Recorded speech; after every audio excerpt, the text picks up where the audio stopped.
눈이 많이 왔잖아요. 성도님들, 눈이 계속 오고 있을 때 어떤 생각이 먼저 드셨습니까? 예? 깝깝했죠. 근데 아이들은 안 그렇더라고요. 눈이 오면 올수록 더 기분이 좋아지고 이렇게 밝아지고 막 기뻐 뛰고 이러더라고요.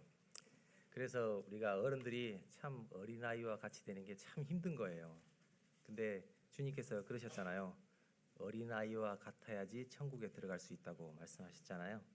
자, 오늘은 이제 이 말씀을 듣는 모든 분들이 어린아이 같은 마음으로 이 말씀을 들으면 참 좋을 것 같습니다.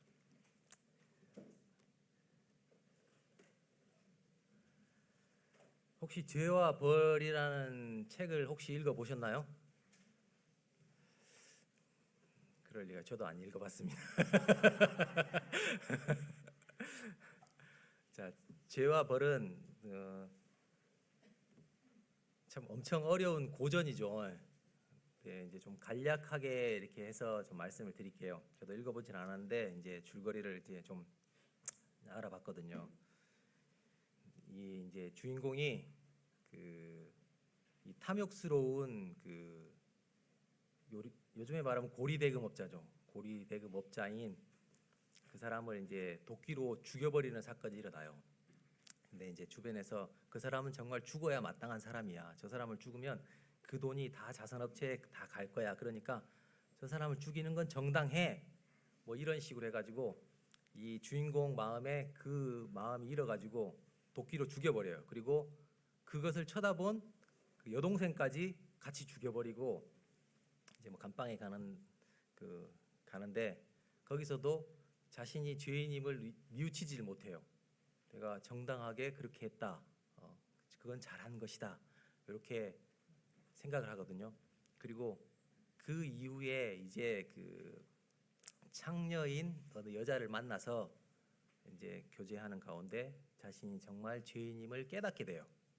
그래서 이제 회개하고 이제 돌아오는 그런 내용인데 이게 좀 짧게 이렇게 해놨거든요. 근데 책이 너무 어려워서 우리 정서에는 맞지가 않는데 결론이 무엇이냐 그러면 이 죄와 벌의 결론은 제목 그대로예요.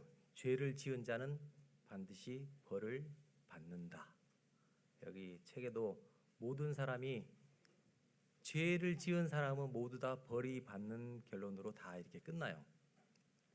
제가 오늘 왜 이걸 가져왔냐 그러면 우리도 죄를 지으면 반드시 벌을 받아야지 마땅하잖아요. 그죠? 그게 세상 이치로도 아주 당연한 이치예요. 그죠? 근데 여러분들이 지은 죄에 대해서 혹시 다 벌을 받으셨나요?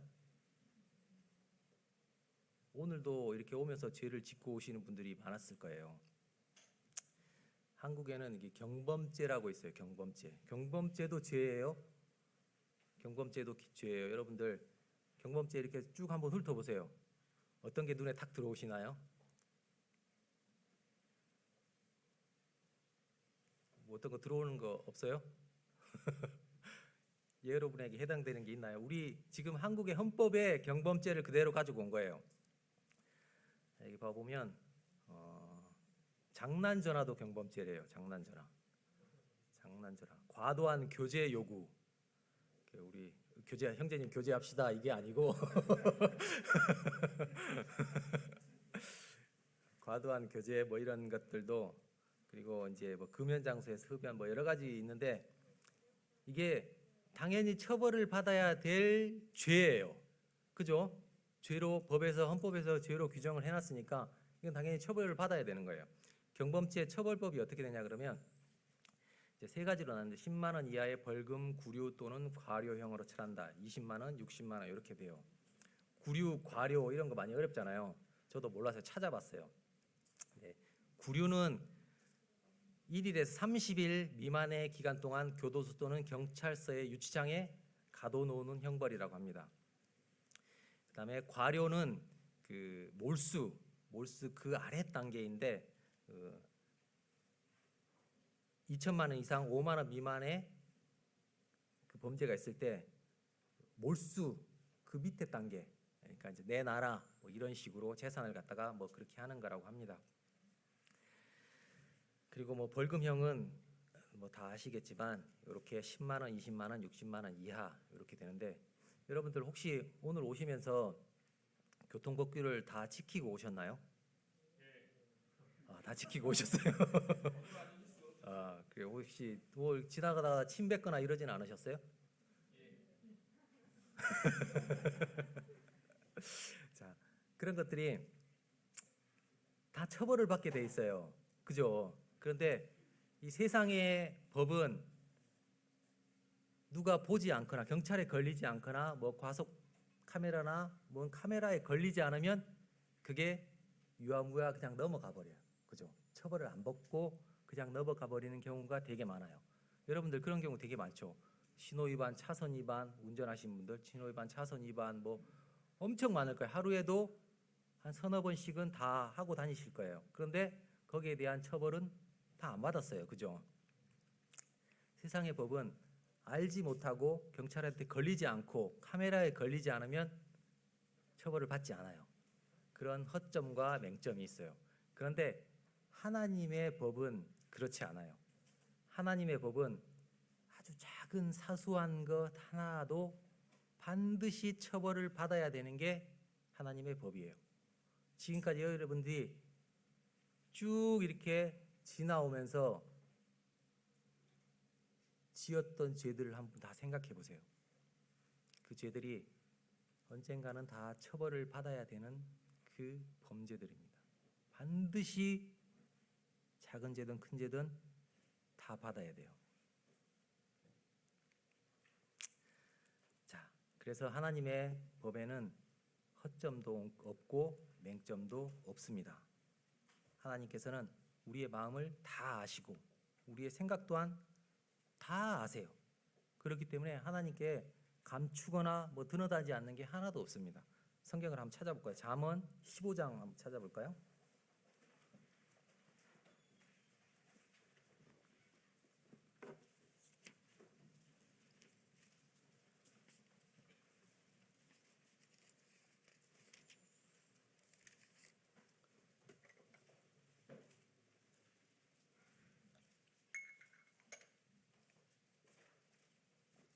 잠언 15장 11절입니다. 11절 봐보면 수올과 아바돈도 여호와 앞에 드러나거든 하물며 사람의 마음이리요라고 되어 있죠. 하나님께 범죄한 자들의 죄는 각 개인이 책임을 져야 됩니다. 누가 대신 책임져 주지 않습니다. 본인 스스로 지은 죄에 대해서는 반드시 책임을 져야지 마땅한 것입니다.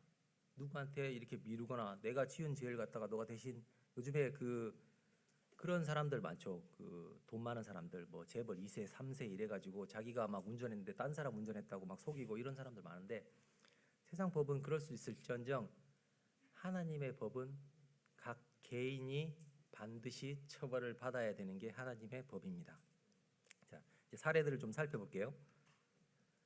자, 여러분들 잘 아시는 아담 하와가 하나님이 금지한 선악과의 열매를 따먹어 버렸죠. 그리고 나서 어떻게 됐나요? 아담과 하와는 선악과를 먹음으로써 죽게 됐어요. 그리고 임신하는 고통, 그 다음에 평생 수고해야 소산을 먹을 수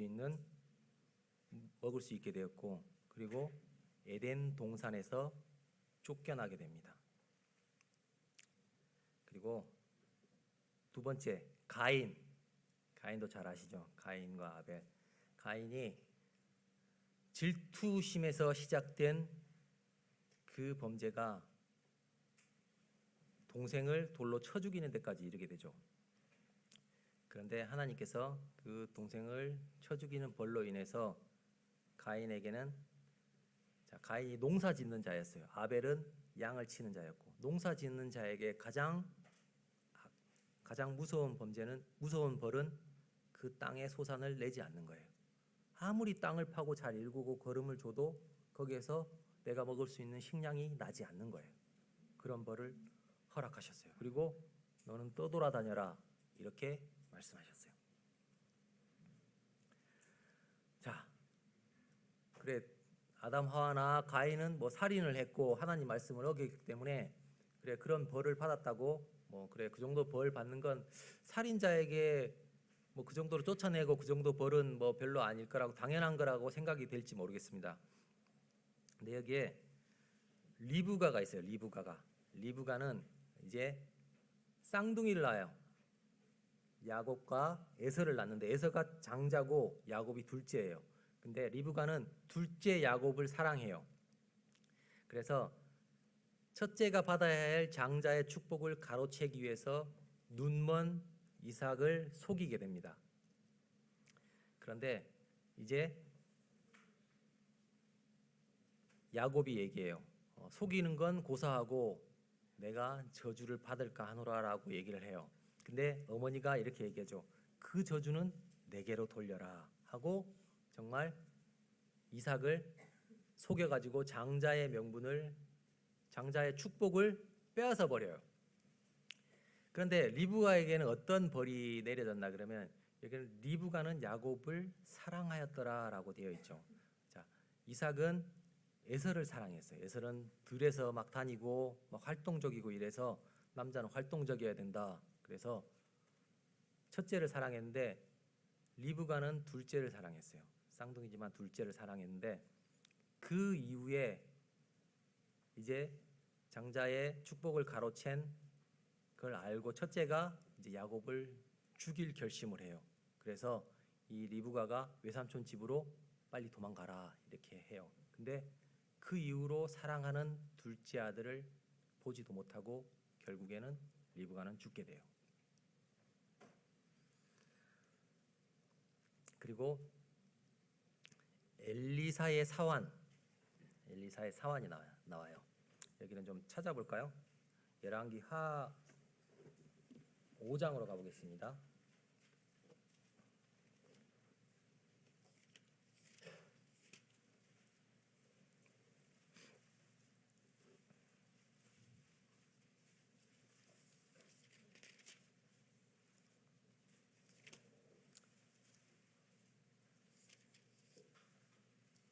하 5장 1절에 보면 이제 아람 왕의 군대 장관인 나아만이 나와요. 나아만 그 군대 아람의 이스라엘 옆에 있는 아람 왕의 군대 장관인데 나병 환자였어요. 그래서 이 나병을 고치기 위해서 이제 백방으로 수소문한 끝에 그 이스라엘 백성 중에 잡혀갔던 여종이 한 명 있었어요. 그 여종이 이스라엘에 가면 그 나병을 고칠 수 있습니다 해가지고 이스라엘로 가게 돼요. 그래서 이제 이스라엘에 갈 때 5절 봐볼게요. 5절 봐보면 자 하반절에 보면 나아만이 곧 떠날 새 은 10달란트와 금 6,000개와 의복 10벌을 가지고 가요. 자 이제 자기의 나병이 다 낫게 되면 이걸 다 주고 오리라 하고 이렇게 준비를 하고 가요. 그런데 자 이제 엘리사 앞에 도착해가지고 요단강에서 7번 씻으라고 해서 낫게 돼요. 그래서 이걸 다 주고 가려고 그러는데 엘리사가 받지를 않아요. 그래서 다시 그걸 싣고 다시 돌아가는데 엘리사의 사환이 나와요. 엘리사를 이제 옆에서 보살피고 이제 도와주는 사환이 나오는데 그 사환이 그 뒤를 따라가서 이렇게 얘기를 해요. 청하건대 자 22절 봐보면 그들이 22절이 아니군요.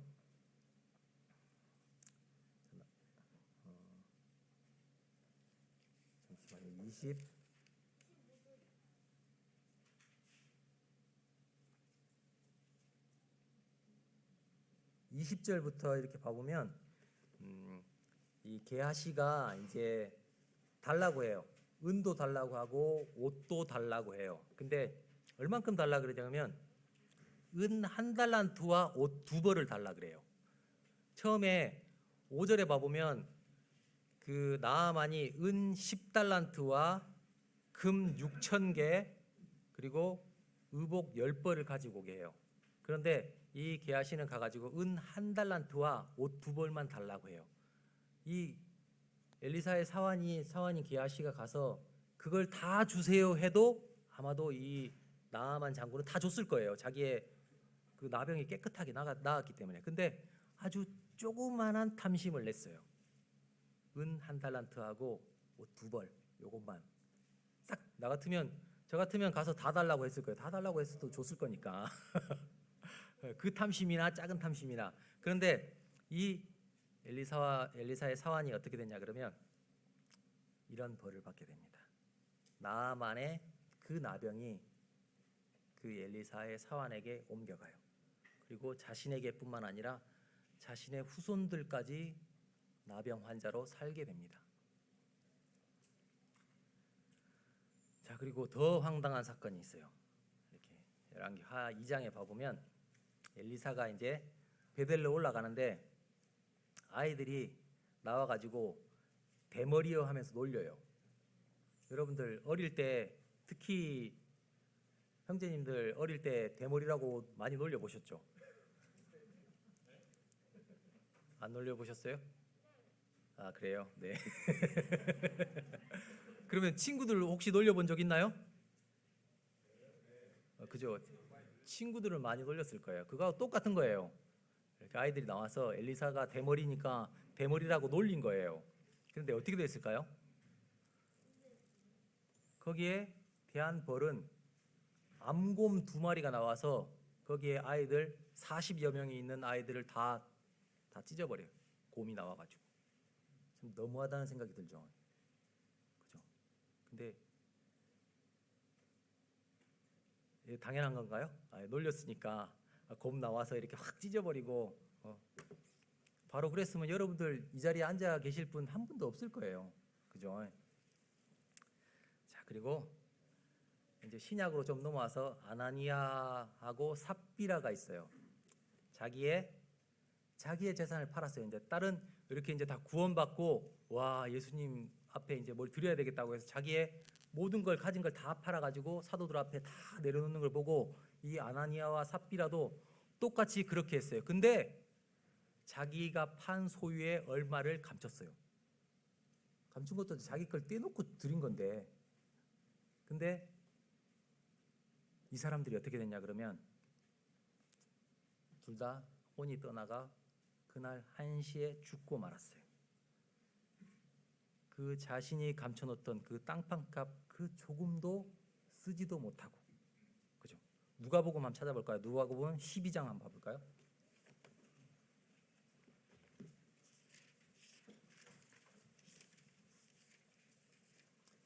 12장 18절입니다.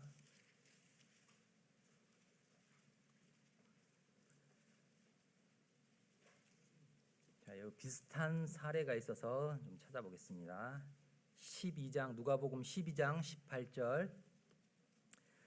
또 이르되 내가 이렇게 하리라. 내 곡간을 헐고 더 크게 짓고 내 모든 곡식과 물건을 거기에 쌓아두리라.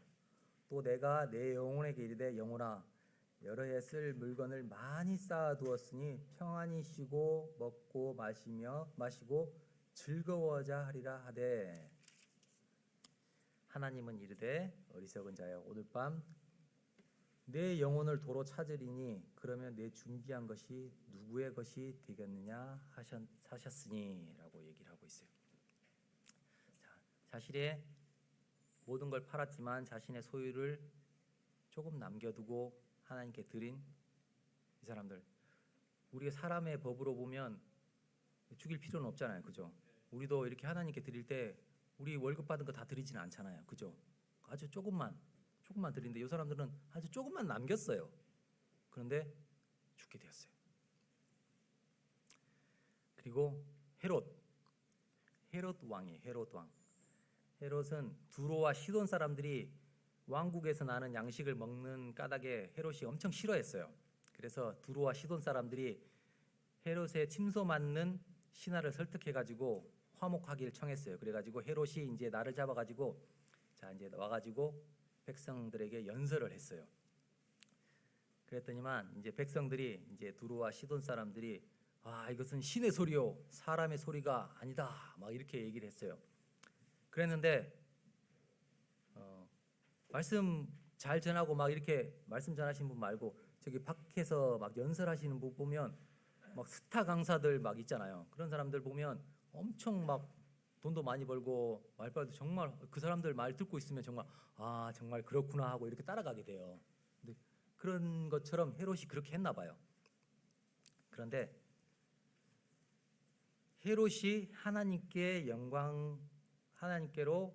영광을 하나님께로 돌리지 아니함으로 주의 사자가 고치니 벌레에게 먹혀 죽으니라라고 되어 있어요. 하나님께 영광을 돌리지 않았다고 해서 벌레를 먹어서 죽었어요. 여러분들 세상에 계실 때 혹시 다른 사람들에게 칭찬을 좀 받으신 적이 있으시죠? 너는 진짜 이거 잘해. 막 이렇게. 그때 하나님께 영광을 안 돌려서 여러분들이 벌레 먹여서 죽었다고 생각해 보세요. 그럼 여기에 계실 분이 있을까요? 없어요. 네. 죄에 대한 대가는 이렇게 엄청난 결과를 가져오게 됩니다. 자, 이 죄에 대한 형벌의 공통점이 무엇인지 혹시 아십니까? 혹시 아실 것 같아요? 다 죽었다. 안 죽은 사람도 있어요. 그 죄로 인해서. 근데 죄에 대한 형벌은 하나같이 자신이 가장 혐오하고 저주하는 방식으로 자신에게 임했다는 것입니다. 아담 하와를 생각해 보세요. 아담 하와에게 가장 큰 저주가 무엇일까요? 에덴 동산에서 하나님의 임재에서 쫓겨나는 거예요. 그렇죠? 가인은 어떤가요? 농사를 지을 땅에서 농산물이 나지 않는 거예요. 그러면 리브가는요, 가장 사랑하는 아들을 두 번 다시 볼 수 없었던 거예요. 죽을 때까지. 그리고 엘리사의 사환, 그 저주했던 나병이 자신은 물론이고 자신의 자녀들까지, 그리고 엘리사를 놀린 아이들, 여기는 아이들이라고 번역되어 있는데 보통 청년들이라고 얘기를 하더라고요. 근데 이 아이들 어떤 방법으로 죽었나요? 여러분들 아이들 이렇게 물어보면 그 무서운 동물 나오면 정말 싫어해요. 귀신만큼 싫어해요. 근데 그런 동물들이 나와서 찢어버려요. 그리고 아나니아, 삽비라, 헤롯, 자신에게 가장 자신이 저주했던 방법으로 자신에게 그 형벌이 임한다는 것입니다. 그런데 많은 종교들은 자신의 생각으로 죄값을 치르면 된다고 생각해요. 하나님의 방법으로 죄값을 치르는 것이 아니고 자신의 방법으로 죄값을 치르면 그 죄에 대한 책임이 없어진다고 생각을 합니다. 혹시 무슨 종교인지 아십니까? 처음 보세요? 네, 힌두교예요. 힌두교가 전생에 지금 살고 있는 이 여포들이 전생의 결과들이라고 얘기를 해요. 그래가지고 지금 뭐 알지 못하는 것, 가난, 굶주림, 신체기형, 고립, 이런 모든 것들이 전생에 내가 무엇을 잘못했기 때문에 지금 벌을 받는 것이라고 생각을 해요. 그래서 지금 이 상황을 벗어나지 않는 게 그 신을 갖다가 노엽게 하지 않는 것이라고 생각을 해요. 그래서 자신을 갖다가 이렇게 그 고리에다가 걸어가지고 이 막 끌고 다니고 스스로 더 이 뭐라고 해야 될까요? 더 안 좋은 상태로 몰고 가요. 그게 신을 기쁘게 하는 거라고 생각을 해요. 힌두교. 여기 여러분들 혹시 힌두교 이렇게 해서 태어났으면 여러분들 이거 해야 돼요. 그리고 이슬람은 하루에 5회 예배를 드려야 돼요. 딱 시간이 딱 정해져 있어요. 딱. 저기 어떤 행자님이 저번에 얘기해 주던데 우리나라에도 그 이슬람 사람들이 왔는데 고속도로 가다가도 그 시간이 되면 멈춰서 거기서 예배를 드린다고 해요. 거기 막 그 요즘에는 그 뭐 휴게소 말고도 쉬는 데가 또 있잖아요. 그죠? 거기 가서 하루에 5번씩 무조건 예배를 드려야 되고 연간 수입의 40분의 1을 자선해야 되고 이슬람력으로 9월 한 달간 단식을 해야 된다고 해요. 근데 이 단식이 해가 있을 때만 단식을 하는 거래요. 그럼 살 수가 있겠죠. 해만 떨어지기를 기다리고 이제 폭식하고 그리고 생애 한 번 꼭 성지순례를 해야 된다고 합니다. 이게 의무예요, 의무. 불교는 어떤가요? 불교? 여러분들 불교를 잘 알 것 같지만 막상 불교가 어떤 종교예요 하고 물어보면 잘 모르죠. 불교는 자 이제 우리 머릿속에서 생각하는 이 망상을 지우기 위해서 명상을 통해서 이 괴로움을 벗어나고자 하는 거예요. 그러니까 이 불교는 눈을 감고 있는 시간이 많아요. 근데 눈을 뜨고 있으면 이상한 것들이 막 보이니까 그게 죄가 이렇게 들어온다고 생각하는 거예요. 근데 여러분 지금 한번 눈 감아 보세요. 죄가 보이죠? 그죠? 눈 감고 있어도 죄가 보여요. 어떨 땐 눈 감고 있으면 죄가 더 깊숙이 들어요. 점점 더 막 더 깊숙한 데까지 보여요. 자, 여러분들,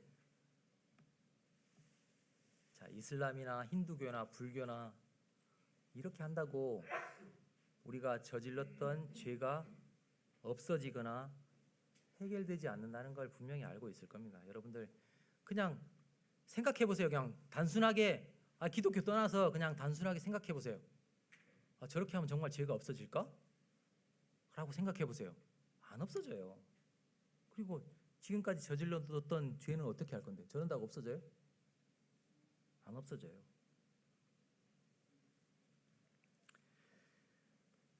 물론 사람에게 저지른, 사람 개인 간에 저지른 죄에 대해서는 어느 정도 해결할 수는 있겠죠. 그런데 하나님께 범죄한 거에 대해서는 하나님의 방법으로 해결해야지 정말 마땅한 것입니다.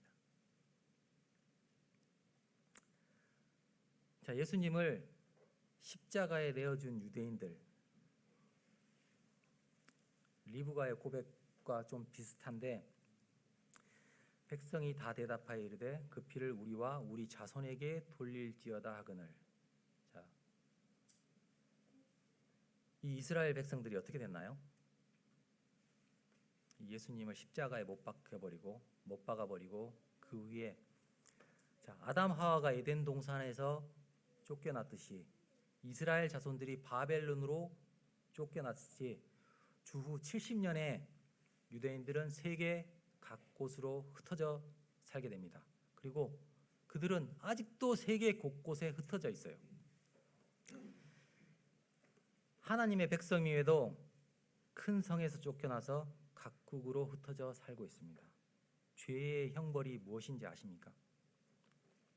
그리스도 없이 사는 것입니다. 하나님 없이, 소망 없이 사는 것입니다. 자신과 같은 사람, 그 끼리끼리 모여서 사는 게 그게 죄의 형벌입니다. 이스라엘과 예루살렘에서 살지 못하고 모든 복에서 끊어진 채 쫓겨나는 것, 유대인들이 가장 혐오하고 싫어했던 것이 하나님께 버림받는 것이었습니다. 이것이 정말 지옥입니다. 지옥. 혹시 여러분들 중에 지금 불행하고 큰 결핍을 느끼고 계시는 분이 계십니까? 그 이유가 무엇일까요? 하나님의 복에서 끊어졌기 때문입니다. 하나님은 자신을 거슬러 죄지은 자들을 쫓아내세요. 그리고 모든 복을 거두어 가십니다.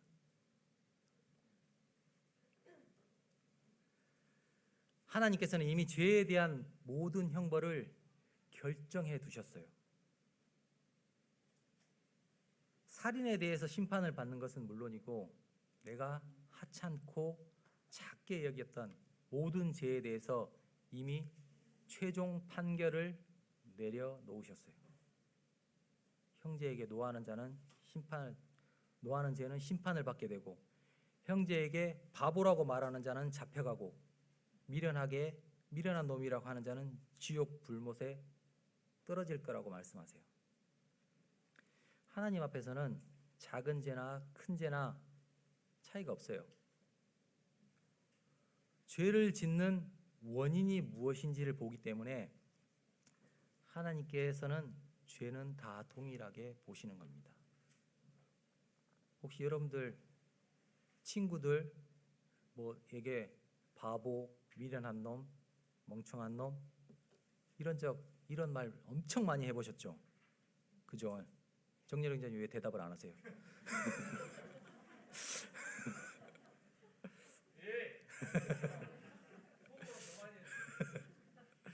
그렇죠. 하나님을 믿지 않는 데에서 나오는 모든 것이 죄이기 때문에 하나님은 그 죄에 대해서 이미 최종 판결을 내려놓으신 것입니다. 내가 어떠한 노력을 한다고 해도 그 판결은 절대 뒤집을 수 없어요. 사람의 행위로는 그 판결을 뒤집을 수가 없습니다. 그 뒤에 아무리 많은 이 갈고리를 걸고 걸어간다고 해도 죄 하나도 없앨 수 없어요. 하나님께서는 이렇게 말씀하세요. 진실로 내게 이르노니 내가 한 푼이라도 남김이 없이 다 갚기 전에는 결코 거기서 나오지 못하리라 라고 말씀하셨어요. 여기서 한 푼은 우리나라 돈으로 1원짜리라고 생각하시면 돼요. 1원짜리. 혹시 요즘에 1원짜리 보신 적 있으세요? 1원짜리 요즘 안 쓰죠. 요즘에 10원짜리도 보기 힘든데 그거 하나라도 여러분들한테 남겨 있으면 다 지옥 불못으로 떨어뜨릴 거라고 얘기를 하고 있어요. 진실로 우리는 우리가 지은 죄에 대해서 다 알지도 못하지만 그 어느 것 하나 갚을 수가 없습니다. 선행으로, 돈으로, 그 어떤 것으로도 우리가 지어버린 죄, 그 죄에 대해서 해결할 방법이 없는 것입니다. 우리가 지어버린 죄는 정말 땅에 쏟아진 물이에요. 땅에 쏟아진 물. 흙을 아무리 퍼서 이렇게 해도 원래 상태로 돌아가지 않아요. 구약의 제사처럼 내가 지은 죄 한 가지에 양 한 마리를 대신해서 죽이면, 피 흘려 죽이면 그 죄가 없어진다면 어떻게 보면 좀 해볼만 하다고 생각이 될지도 모르겠습니다. 한 개에 하나. 자, 지금 잠시 내 머릿속으로 스쳐 지나가는 죄가 몇 가지 있는지 봐보세요. 사사삭 한 20개, 오늘 20마리 잡아야 돼요. 양 20마리. 그러면 내가 지은 죄가 없어진다. 그렇게 하면 좀 이렇게 좀 해볼만 하지 않을까 생각이 들지도 모르겠어요. 그런데 우리 마음으로부터 이렇게 끌어오르는 수많은 죄, 그건 우리 마음속에 너무 깊숙이 뿌리를 내리고 있기 때문에 그 뿌리를 완전히 파낼 수가 없어요. 끊임없이 열매가 맺히게 되어 있습니다. 자, 죄를 내가 알고 뉘우치는 것으로 시작하는 그것은 하나님의 변치 않으시는 방법이라고 합니다. 하나님께서는 자비의 달콤함을 맛보기 전에 죄의 비참함을 먼저 알게 하십니다. 먼저 자신의 죄를 보게 하시고 그 다음에 구주를 보게 하십니다. 그리고 먼저 자신의 위험을 보게 하시고 그 다음에 그 구속주를 보게 하십니다. 먼저 자신의 상처를 보게 하시고 그 다음에 치료를 받게 하십니다. 먼저 자신의 악을 보게 하시고 그 다음에 그리스도의 의를 보게 하십니다. 여러분들, 내가 스스로 죄의 악함을 확신하셔야 됩니다. 죄는 하나님께 악을 행하고 그리스도께 상처를 입히고 성령을 슬프게 하고 소중한 내 영혼을 상하게 합니다. 마음으로 악을 깨달으시기 바랍니다. 그리고 자연 상태의 비참함과 절망적인 위험을 인식하셔야 됩니다. 우리의 마음의 고질병과 자연 상태의 비참함을 알지 못한다면 다른 이의 도움을 구하지 않을 것입니다. 그렇기 때문에 자신의 비참함과 절망적인 위험을 알아야 합니다. 그리고 예수 그리스도 이외에 그 어떤 것도 여러분의 영혼의 위안을 주기에는 불충분하다는 하며 무능하다는 사실을 알아야 합니다. 그리스도 외에 모든 것은 다 쓸모없는 의원들입니다. 결국에는 부끄러운 곳에 돌아가게 하고 말 것입니다.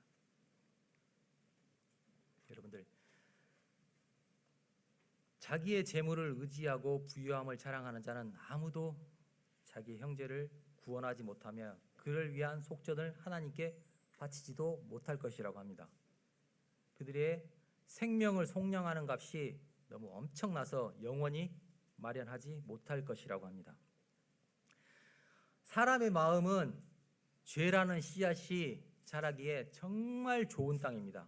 그러기에 그 씨가 자라서 60배, 100배 열매를 맺고 끊임없이 열매를 맺고 있습니다. 그러기에 그 모든 죄를 없애고 생명을 속량하는 값은 이 삶에서 절대 마련하지 못할 것이라고 합니다. 사단의 꼬임에 빠져서 하나님의 말씀을 거역한 아담 한 사람으로부터 시작된 이 비극은 사람의 힘으로 절대 끊어낼 수 없는 지독한 불치병이라고 말합니다. 그렇다면 이 모든 것이 사단이 사람을 속여 죄를 짓게 만들었다고 했는데 왜 하나님께서는 사단을 바로 처벌하지 않으시고 이대로 두셔서 계속해서 사람들로 하여금 죄 아래 사단의 종된 신분으로 살아가게 하는 것일까라고 말할지도 모르겠습니다. 혹시 여러분들 로빈son 크루소라고 혹시 영화 보셨나요? 요즘 세대에서는 조금 모르실 거예요. 근데 저희 세대에는 이 되게 유명한 영화예요. 로빈son 크루소. 막 이때는 막 그 외딴 섬으로 가서 막 살고 싶고 막 이런 것도 있고 막 배 타고 가서 막 다른 나라에 막 가보고 싶고 이런 영화였거든요. 근데 여기에 그 얘기가 나와요. 왜 하나님이 사단에게 고통을 야기하는 힘을 주시는가에 대해서 이 지금 흑인이 프라이데이예요. 그리고 이 백인이 로빈슨 크루소인데 프라이데이가 물어봐요. 자네는 하나님이 매우 강하고 위대하시다고 말했어. 그가 마귀만큼 강하고 힘이 세신가? 라고 얘기했어. 그래서 이 부족들은 마귀를 섬기고 있었으니까 마귀가 가장 힘이 센 줄 알고 있었어요. 근데 이 로빈슨 크루소가 와가지고 이제 하나님 얘기를 하니까 하나님이 정말 그 마귀보다 힘이 세신가? 라고 물어봤어요. 그랬더만 로빈슨 크루소가 이렇게 얘기해요. 그럼 프라이데이 하나님은 훨씬 더 강하셔 라고 얘기를 해요. 그랬더니만 이 프라이데이가 이렇게 하나님이 마귀보다 더 강하시다면 왜 더 이상 악한 짓을 못하도록 마귀를 죽이시지 않지? 라고 얘기를 해요. 그죠? 여러분들 마음속에도 이런 생각이 드시죠? 근데 로빈슨 크루소가 정말 합당한 얘기를 해줘요. 자, 프라이데이, 우리가 악한 짓을 저질러서 하나님의 마음을 상하게 할 때 왜 그분이 우리를 죽이시지 않을까 하고 묻는 것이 차라리 더 나을 걸 라고 얘기를 해요. 그죠? 아까 죄에 대해서 여러분들에게 말씀드렸었죠. 작은 죄, 그 죄를 지었을 때도 하나님의 형벌의 방법은 곰이 나와서 찢어 죽이든지 혼이 떠나게 하든지 그런 거예요. 근데 여러분들이 그런 범죄를 저질렀을 때 왜 하나님이 그대로 두셨을까를 먼저 생각해 봐야 돼요. 하나님께서는 정직하게 쓰라고 사람에게 정신을 주셨어요. 의심과 의문을 하나님께로 향하는 것이 아니고 그 의심과 의문을 나에게 가져봐야 돼요. 자, 원인 없는 결과는 없습니다.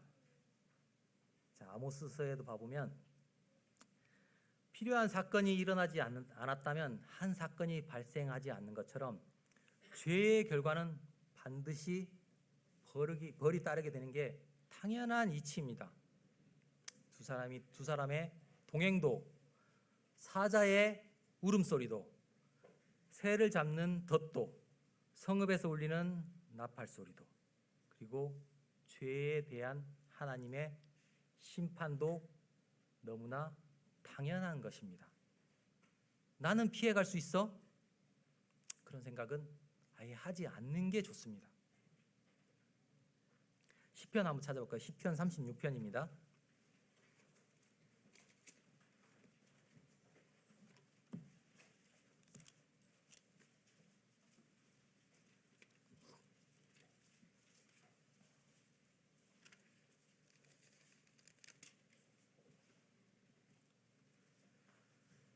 (36편) 찾으셨나요? 1절 2절 봐보면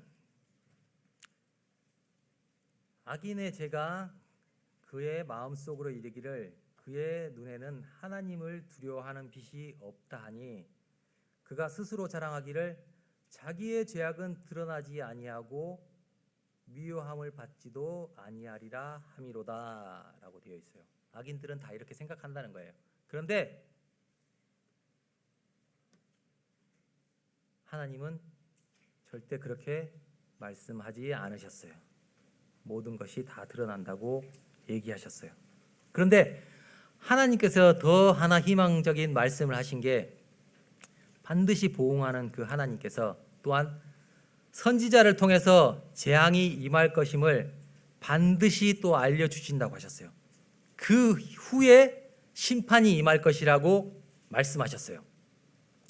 자, 작은 죄라도 지은 여러분에게 이제 그 죄를 해결하지 않으면 재앙이 임할 것이라고 벌써 선포가 됐어요. 여러분들에게 죄의 값은 반드시 벌을 받아야 한다고 벌써 여러분들에게 다 말씀드렸어요. 믿든지 믿지 않든지 자유지만 하나님께서 여러분들에게 분명하게 말씀하셨어요. 이제 그 죄를 해결하지 않으면 반드시 벌을 받아야 된다고. 하나님의 말씀은 결코 변하지 않습니다. 그 진노가 내려질 때까지 아주 짧은 시간 여러분에게 기회가 주어져 있어요. 하나님께서 인자하심과 긍휼하심과 노하기를 더디하신다는 말씀, 이 말씀을 기억하시고 정말 내 죄를 해결할 수 있는 시간은 정말 짧아요. 정말 이때 결정을 하셔야 됩니다. 자, 하나님께서 교회 가보면 하나님께서 사랑이라고 그렇게 얘기하는데 어떻게 분노를 쏟을 수 있냐고, 그리고 반드시 죄는 처벌한다고 이렇게 말하는 게 너무 좀 틀리지 않나요? 이상하지 않나요? 이렇게 말할지도 모르겠습니다. 그런데 저는 이 두 가지를 지금 조화시키라고 말씀드리는 게 아닙니다. 사람은 그렇게 할 수도 없어요. 하나님의 존재와 그 크심을 조금이라도 더 알고 싶다면, 그리고 이해하고 싶다면 그 이해하려는 그 마음을 내려놓으시고 예수 그리스도의 명령대로 어린아이가 되어야 합니다. 처음에 말씀드렸죠. 어린아이와 같은 마음, 눈을 쳐다보면 와 즐겁다 하는 그 마음, 눈을 쳐다보면 차를 끌고 가야 되는데 이거 어떻게 해야 되나, 차 이렇게 많이 오면 출근도 못하는데, 그런 마음이 아니고 내 마음속에서 정말 하나님께서 주신 저 눈 어떻게 놀아볼까 하는 그런 어린아이와 같은 마음이 있어야 되는 겁니다. 마태복음 한번 찾아볼까요? 마태복음 18장입니다.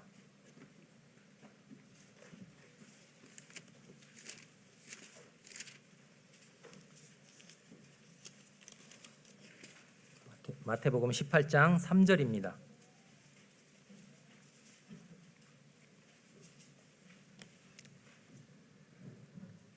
3절에 봐보면 이르시되 진실로 너희에게 이르노니 너희가 돌이켜 어린 아이들과 같이 되지 아니하면 결단코 천국에 들어가지 못하리라, 이렇게 말씀하셨죠. 정말 어린 아이처럼 되셔야지 그의 나라에 들어갈 수 있을 것이며 그제서야 하나님을 이해하기 시작할 것입니다. 그전에는 절대 이해할 수 없습니다. 이렇게 정말 어린아이처럼 낮아졌을 때 내가 죄인임을 인식하고 그 죄로 인해서 정말 흥겨워하거나 그럴 여유가 없고 정말 괴로워하게 될 것입니다. 죄를 고백하고 통회하는 마음이 하나님께서 받으시는 마음입니다.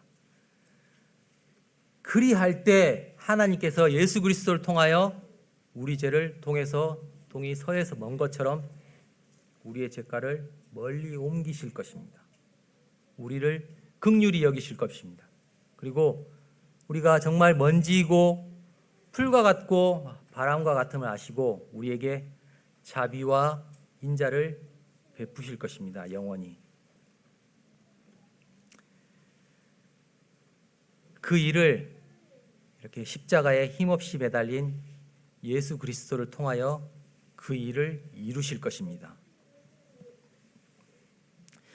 어찌 이런 나약한 모습에 예수님께서 우리를 구원할 구원자가 되실 것인지 의문을 가질 수도 있을 것입니다. 그런데 이것이 하나님의 방법입니다. 하나님의 유일하신 방법입니다.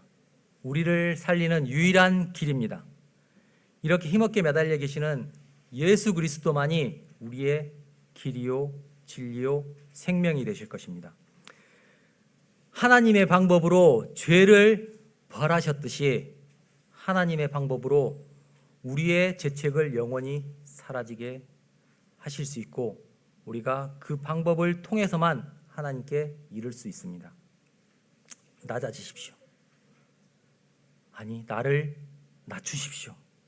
사람에게가 아니라 이 약한 모습에 예수 그리스도께 내 모든 것을 낮추고 그 발 앞으로 나가시기 바랍니다. 그분은 벌써 다 이루어 놓으셨습니다. 우리가 필요한 모든 것들 다 이루어 놓으시고 기다리고 계십니다. 우리가 마음의 문을 열기를 기다리고 계십니다. 여러분들 혹시 이게 뭔지 아십니까?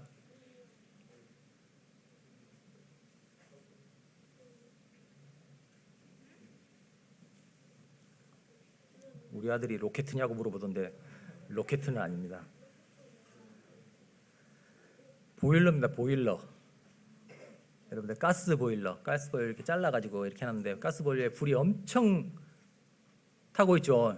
보일러가 고장이 안 났다는 뜻이에요. 그죠? 그런데 방을 따뜻하게 하려면 어떻게 해야 될까요?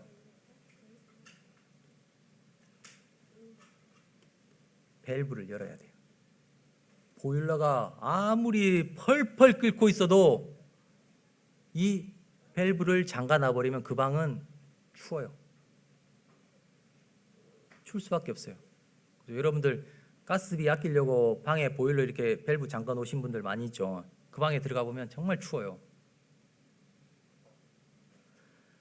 하나님께서 다 이루어 놓으시고 아무리 말씀하셔도 여러분들이 마음을 열지 않으면 그 추운 방처럼 그렇게 돼요. 내 마음을 열어야 돼요. 계시록 한번 찾아볼까요?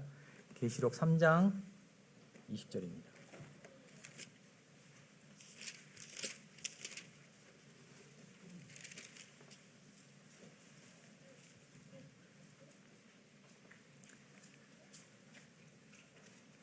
계시록 3장 20절 다 찾으셨으면 다 같이 한번 읽어볼까요?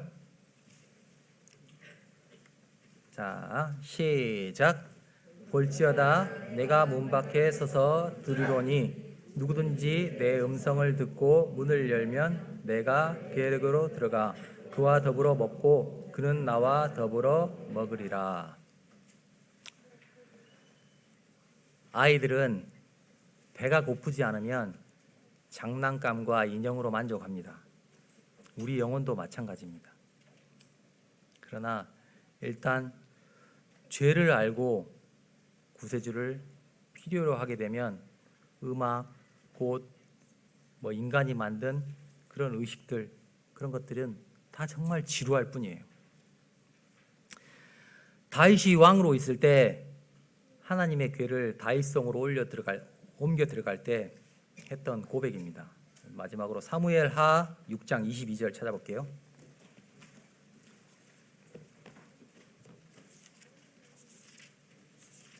사무엘하 6장 22절입니다.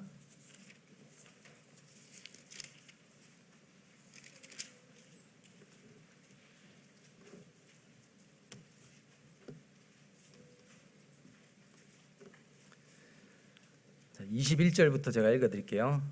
다윗이 미갈에게 이르되 이는 여호와 앞에서 한 것이니라. 그가 내 아버지와 그의 온 집을 버리시고 나를 택하사 나를 여호와의 백성 이스라엘의 주권자로 삼으셨으니 내가 여호와 앞에서 뛰놀리라.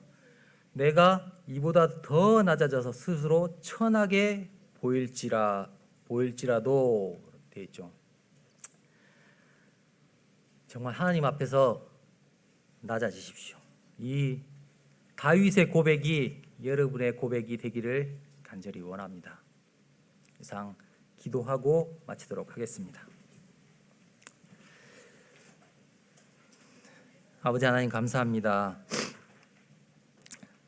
죄에 대한 대가는 반드시 형벌이 따른다는 것을 오늘 주님 말씀을 통해서 또 알게 되었고, 그 형벌이 사람이 생각하는 그런 형벌이 아니고 하나님께서 내리시는 하나님의 형벌임을 생각할 때 우리가 참으로 더욱 두렵고 주님이 저희에게 꼭 필요함을 고백하게 되지 않을 수 없습니다. 주님,